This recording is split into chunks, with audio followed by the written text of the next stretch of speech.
एक इंडिया और अमेरिका दोनों के लीडर्स मिलते हैं, एक स्टेटमेंट निकालते हैं। वो बोलते हैं एक ऐसी चीज़ जो कि पूरी दुनिया बोल रही है। यूएन के डेज़िग्नेटेड टेररिस्ट पाकिस्तान में रहते हैं, साफ दिख रहा है। लश्कर तैयबा हो, जैसे मोहम्मद हो, ये जितने इनके स्प्लिंटर ग्रुप हो, उनके हवाले से वो कह रहे हैं कि जी इनको परमानेंटली खत्म करें, डिसबैंड करें दहशतगर्द ग्रुपों को।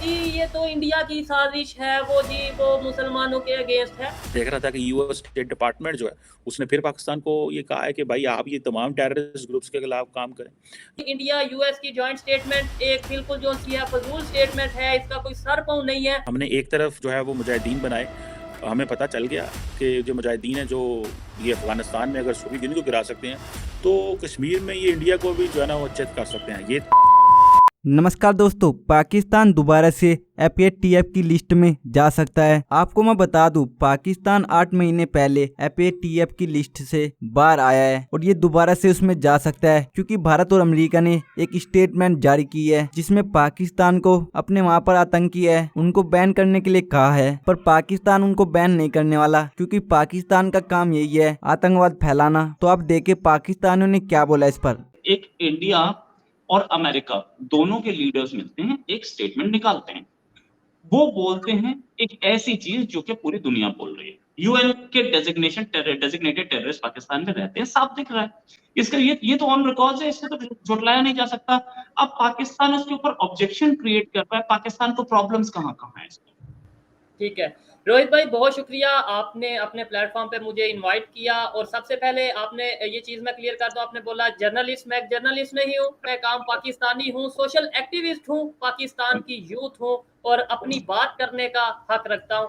तो उसके बाद आपके टॉपिक की तरफ आते हैं, सवाल की तरफ आते हैं कि पाकिस्तान को इशू क्या है कि इंडिया यूएस की जॉइंट स्टेटमेंट को लेकर।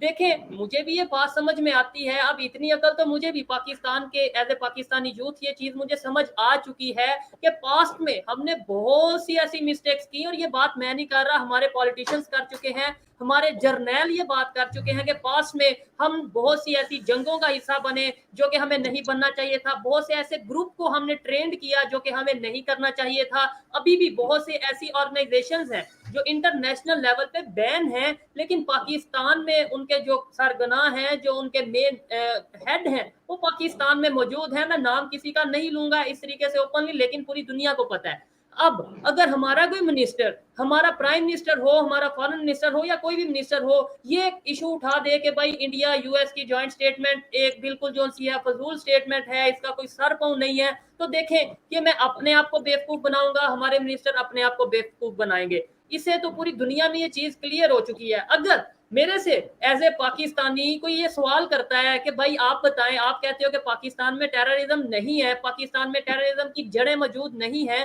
तो फिर ये उसामा बिन लादेन यहाँ जो कि वर्ल्ड का मोस्ट वांटेड टेररिस्ट था, वो पाकिस्तान में कैसे पाया गया? तो मैं क्या जवाब दूंगा? मैं आए बाएं शाएं करूंगा, नहीं जी वो तो ये है, नहीं जी वो तो वो है, वो तो साजिश है। देखें, फिर उसके बाद मुझे ये पूछा जाएगा कि अगर हाफिज सईद की बात करें, इंटरनेशनल लेवल पे उन्हें टेररिस्ट डिक्लेयर किया गया है, इवन पाकिस्तान ने भी उन्हें बैन किया हुआ है, नजरबंद किया हुआ है, उनकी पार्टी को बिल्कुल जो है बैन किया गया है। इसका मतलब कोई ना कोई इशू तो है उनके अंदर। तो मैं उसका क्या जवाब दूंगा? मैं फिर करूंगा वो जी ये तो इंडिया की साजिश है, वो मुसलमानों के अगेंस्ट है। लेकिन अब ये चीजें नहीं चलेंगी ज्यादा देर, अब ये चूरन ज्यादा देर नहीं बिकेगा। मेरी बेहतरी इसी में है, मेरे पाकिस्तान की बेहतरी इसी में है कि हम अपनी मिस्टेक्स को मान लें। जैसे कहते हैं ओपनली आप डिक्लेयर करें कि हाँ भाई ये मेरे से मिस्टेक हुई या मिस्टेक हो रही है, मैं इसका बेहतरी चाहता हूँ, सोल्यूशन चाहता हूँ। देख रहा था कि यूएस स्टेट डिपार्टमेंट जो है उसने फिर पाकिस्तान को ये कहा है कि भाई आप ये तमाम टेररिस्ट ग्रुप्स के खिलाफ काम करें। ये पाकिस्तान के लिए दैट्स अ मेजर सेटबैक। मुझे इस चीज़ की समझ नहीं आती कि जी वो स्टेट डिपार्टमेंट कहता है कि हम दहशतगर्दी का मसला पाकिस्तान के साथ उठाते रहेंगे। अच्छा, टू बी फ्रैंक इनफ, जो पाकिस्तान की सरकार है उसने ये फैसला कर लिया, यार छोड़ो क्या कह रहे हैं वो, जो कह रहे हैं कहने दो उनको, हमें क्या।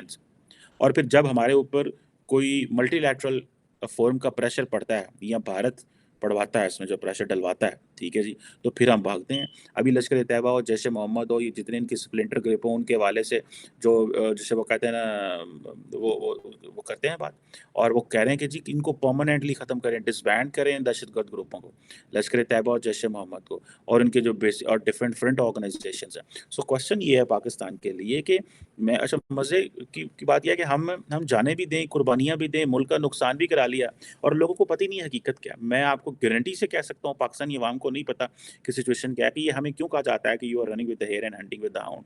ये क्यों कहा जाता है? ये क्या है? ज़ाहिर बात है हमने अपनी हमें हमें हमें हमने रिस्पेक्ट नहीं की।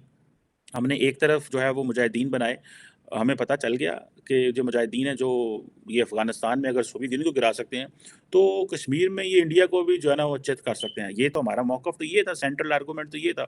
वो जब वहाँ पे गए तो वो दे वर टू लेट, उधर बीच में अल-कायदा बन गई, ग्लोबल टेररिस्ट ऑर्गनाइज़ेशंस बन गई।